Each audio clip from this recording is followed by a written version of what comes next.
দাঁড়িপাল্লায় vote দিলেই সব হবে না ভাই, কিন্তু দাঁড়িপাল্লার লোকরা চুরি ঠেকায় দেবে, ডাকাতি ঠেকায় দেবে, দুর্নীতি বন্ধ করে দেবে, স্বজনপ্রীতি বন্ধ করে দেবে। শিবির জামাত আলাদা করে দেখার কোনো সুযোগ নাই। আজকে যারা দাড়ি রাখেন, টুপি মাথায় দেন, পাঞ্জাবি পরেন, ইসলামকে ভালোবাসেন, নামাজ পড়েন, আল্লাহকে ভয় করেন, তাদের সকলকে ঐক্যবদ্ধ হয়ে থাকতে হবে।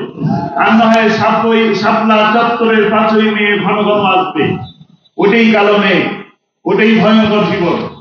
নিজের জীবন নিয়ে সুন্দরভাবে থাকার সুযোগ থাকবে না। কাজেই আমাদেরকে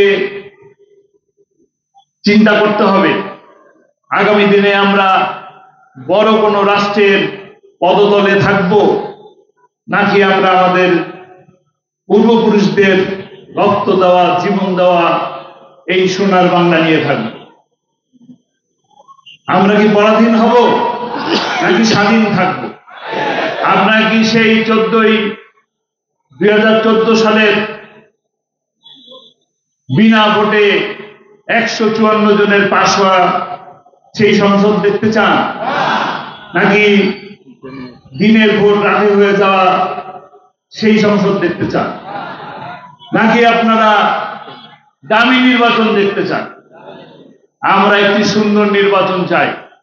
প্লেনে যান, ট্রেনে যান, বাসে যান, গাড়িতে যান, রিক্সায় যান, আপনার পার্শ্ববর্তী যাত্রীকে দাঁড়িপাল্লার দাওয়াত পৌঁছে দেবেন। মুসলমানরা সালাম দিয়ে প্রবেশ করেন এবং সালাম দিয়ে বের হয়ে আসেন। এই শিরকের মতন গুনাহ থেকে মুক্ত করলে যে মানুষ, সেই মানুষ এই বীজ উত্থাপন করার জন্য সব হয়েছিল কি হয় নাই? হয়েছিল। সব কিছু তার একার হয়েছে না, যারা ভোট দিয়েছেন তাদেরও হয়েছে, তাদের হয়েছে। কাজেই আপনারা এইরকম ব্যক্তিদেরকে, যারা আল্লাহকে ভয় করে, যারা সৎ শাসন চায়, আপনার উপকার চায়, তাদের পক্ষে রায় দিন।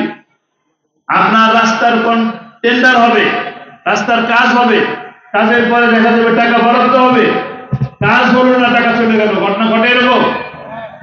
সেই লোকের পাশে যদি থাকে গুনাহ হবে, পক্ষে থাকলে গুনাহ হবে। কোন পক্ষ বেছে নেবেন? যে পক্ষে সব হবে নাকি গুনাহ হবে? তো গুনার পক্ষে তো যাব না, গুনার পক্ষে যাব। সকলকে এই দাওয়াত নিয়ে মানুষের কাছে পৌঁছাতে হবে। দাঁড়িপাল্লায় ভোট দিলেই সব হবে না ভাই, কিন্তু দাঁড়িপাল্লার লোকরা চুরি ঠেকায় দেবে, ডাকাতি ঠেকায় দেবে, দুর্নীতি বন্ধ করে দেবে, স্বজনপ্রীতি বন্ধ করে দেবে। আমাদের আমিরে জামাত বলছেন, বাংলাদেশ জামাত ইসলামী নেতৃবৃন্দরা যারা এমপি নির্বাচন করবেন, এমপি যদি আল্লাহ তাআলা আপনাদের দায়িত্ব দেন, তবে জামাত ইসলামীর কোন সংসদ সদস্য সরকারি কোনো প্লটও নেবেন না, কোনো গাড়িও নেবেন না। আমরা একমত আছি, আমরা একমত আছি। আল্লাহ যদি আমাদেরকে কবুল করে, তবে আমরা প্লট দেব না, সরকারি সুযোগ সুবিধা দেব না, বরঞ্চ আমরা আপনাদের জন্য যত সুযোগ সুবিধা আছে বুঝাই দেবো ইনশাআল্লাহ।